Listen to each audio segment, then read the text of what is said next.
Next up, we have Alexander Kippis.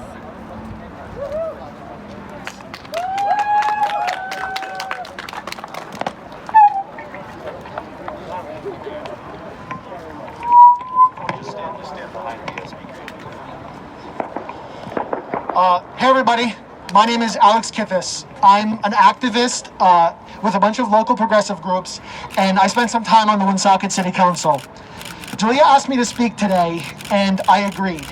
I agreed because, like many of us here, I'm fucking angry.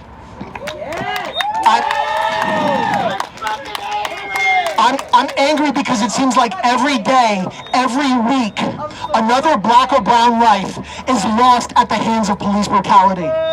I'm angry at all the violence committed against black and brown and low-income... I'm angry at all the violence committed against all the black and brown and low-income communities that doesn't make the news. I'm angry at the politicians and police who make decisions every single day that subject black and brown and low-income communities to more violence, and at the performatively liberal politicians who warm their seats and play the game, taking up space while refusing to actually fight for the people that they represent.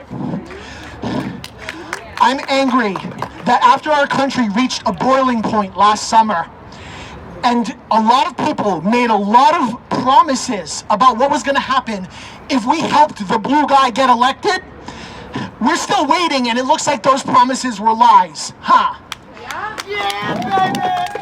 Now, local politicians and pundits, they play this game where they pretend that police violence against George Floyd, against Ma'Khia Bryant, against Dante Wright, against Breonna Taylor, against Adam Toledo, against Sandra Bland, and against countless others are all isolated events.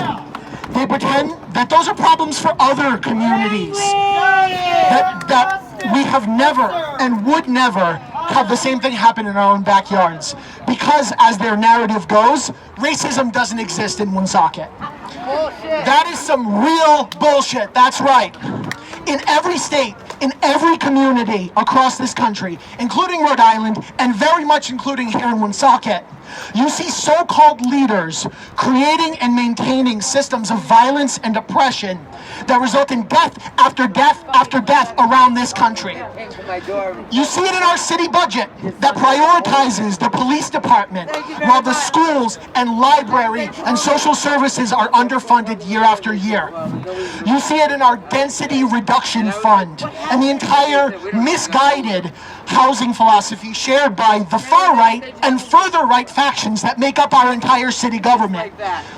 Policies that are designed to gentrify our city, increase housing prices, displace our working class neighbors and neighbors of color, and make more people homeless.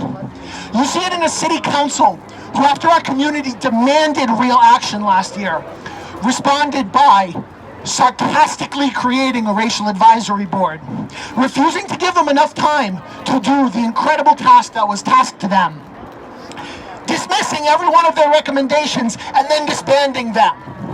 Can I get a boo? Yeah! And you see it in a mayor who wants to use the COVID relief funds coming from the federal government to build a, quote, public safety complex, which is code for a glorified police station, instead of investing in our community. Can I get another boo? And you see it in so-called elected leaders who fundamentally care more about protecting property than about protecting black and brown lives. We need to build power, and we need to transform our community. And we need your help with that. We need your help with the mutual aid and grassroots work that Bonnie was talking about. We need you to run for office or get involved with local or state campaigns of people who actually give a damn. And we need you out in the streets with us, making noise and making the establishment uncomfortable enough that they're forced to respond to our demands for justice. Thank you.